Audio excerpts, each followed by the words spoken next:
என்னுடைய கனிவான பேச்சால் அனைவரையும் கவர்ந்திருக்கும் என் மனதிற்கினிய கடகராசினியர்கள் எப்படி இருக்க போது இந்த 2025 வருடம்?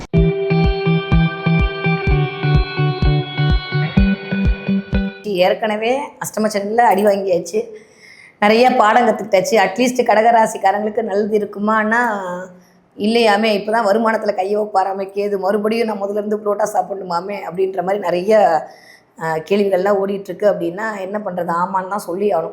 ஸோ கடகராசிக்காரர்களுக்கு இந்த தடவை 8ஆம் இடத்தில் ராகு, 2ஆம் இடத்தில் கேது அப்படின்னு சொல்லும்போது 8ஆம் இடம் அப்படின்றதே திடீர் அதிர்ஷ்டமுங்க. நம்ம பாசிட்டிவாக யோசிப்போமே, நம்ம பாசிட்டிவாக யோசிக்க எல்லாமே பாசிட்டிவாக தான் கிடைக்க போகுது இல்லையா? ஸோ 8ஆம் இடத்தில் இருக்கக்கூடிய ராகு மிகப்பெரிய திடீர் அதிர்ஷ்டத்தை கிரியேட் பண்ணி கொடுக்க போகிறார். நிறைய கடகராசிக்காரருக்கு பிற மொழி பிற மதம் பேசக்கூடிய மனிதர்கள் மூலமாக ஒரு ஆதாயம், ஒரு அனுகூலம் கிடைக்கப் போகிறது. இதுவரைக்கும் இல்லாத அளவுக்கு தொழில் விருத்தி மேம்பட போகிறது. நிறைய பேருக்கு இன்வெஸ்ட்மெண்ட்டு, ஏன்னா பொருள் சேர்க்கை எல்லாமே 8ஆம் இடம் தான். நிறைய பேருக்கு இன்வெஸ்ட்மெண்ட்டின் மூலமாக ஒரு மிகச்சிறந்த ராஜ யோகம் காத்திருக்கிறது அப்படின்னு தான் சொல்லும். 8ஆம் இடம்ன்றது 7க்கு 2 தான். அப்போ நிறைய பேருக்கு உங்களுடைய மனைவி இல்லை கணவன் பேரில் சொத்துக்கள் வாங்கல், இல்லை சொத்துக்கள் கொடுத்தல், அந்த மாதிரியான சூழலும் வருவதற்கான வாய்ப்பை மிஸ்டர் ராகு கொடுக்க தயாராக இருக்கிறார். ஓகே, இந்த 2ஆம் இடத்துல கேது இருக்கிறது என்ன பண்ணும்? தனத்தை கை வைக்குமானா இல்லை. எப்பயுமே ஒரு விஷயம் நான் உங்களுக்கு சொல்கிறேன், அது உங்களுடைய ஜனனகால ஜாதகம் தான் தீர்மானம் செய்யும். இருந்தாலும் சொல்கிறேன், பொருள்காரகத்துவம் இயங்குமே ஆனால் அங்கே உயிர்காரகத்துவம் அடிவாங்கும். உயிர்காரகத்துவம் இயங்கும் போது பொருள்காரகத்துவம் பெருசாக இல்லை. ராகு இங்கே பொருள்காரகத்துவத்தை இயக்கினார், ஆனால் இங்கே 2ஆம் இடத்துல உயிர்காரகத்துவம் என்று சொல்லக்கூடிய குடும்ப உறுப்பினர்களிடம் கவனமாக இருக்க வேண்டிய காலகட்டமாகத்தான் இருக்குது. தேவையில்லாமல் உங்களுக்கும் ஒய்ஃபுக்கும் ஒரு பஞ்சாயத்து வருது, இல்லை தேவையில்லாமல் ஒரு மாதிரி மிஸ் அண்டர்ஸ்டாண்டிங்கில் போகிறது, அந்த மாதிரியான சின்ன சின்ன நிகழ்வுகள்லாம் வர்றதுக்கான வாய்ப்பு இருக்குது. அதில் மட்டும் கொஞ்சம் கவனமாக இருங்க. வெள்ளை போர்வைக்கு ஆர்டர் கொடுத்துருங்க, கர்ச்சீஃப்லாம் பத்தாது இந்த தடவை, அந்த அளவுக்கு இருக்க போகுது.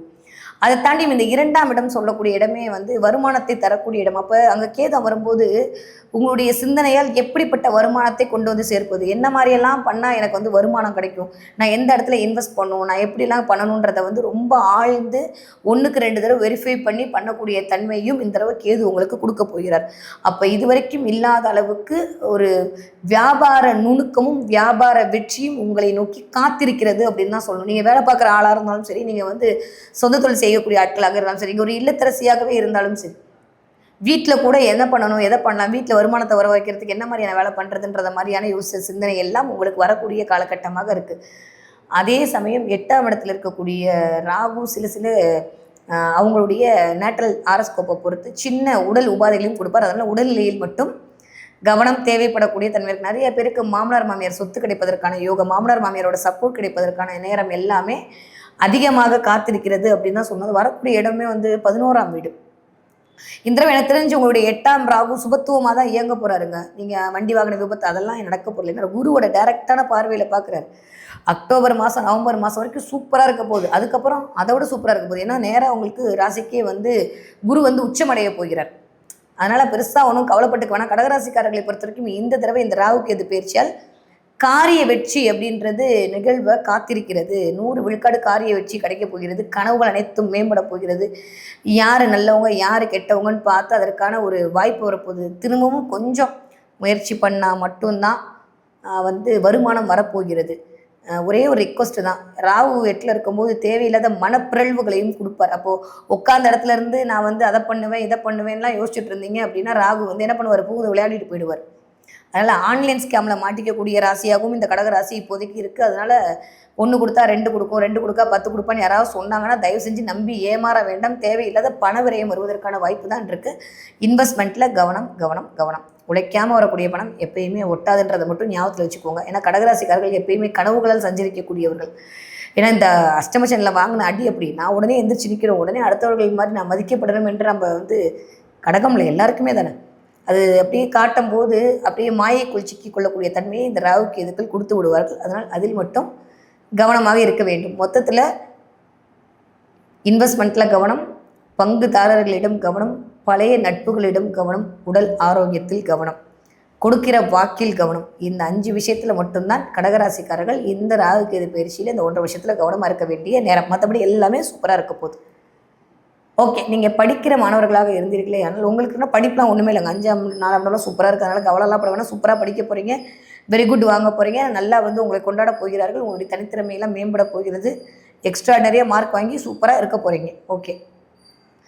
நீங்கள் ஒரு 25 வயதிலிருந்து ஒரு 35, 40 வயதுக்குள் இருக்கக்கூடிய கடகராசி நேயர்களாக இருந்தால் இந்த தடவை இன்வெஸ்ட்மெண்ட்டில் கவனமாக இருங்க. பண முதலீட்டில் கவனமாக இருங்க. பேசுகிற வார்த்தையில் கவனமாக இருங்க.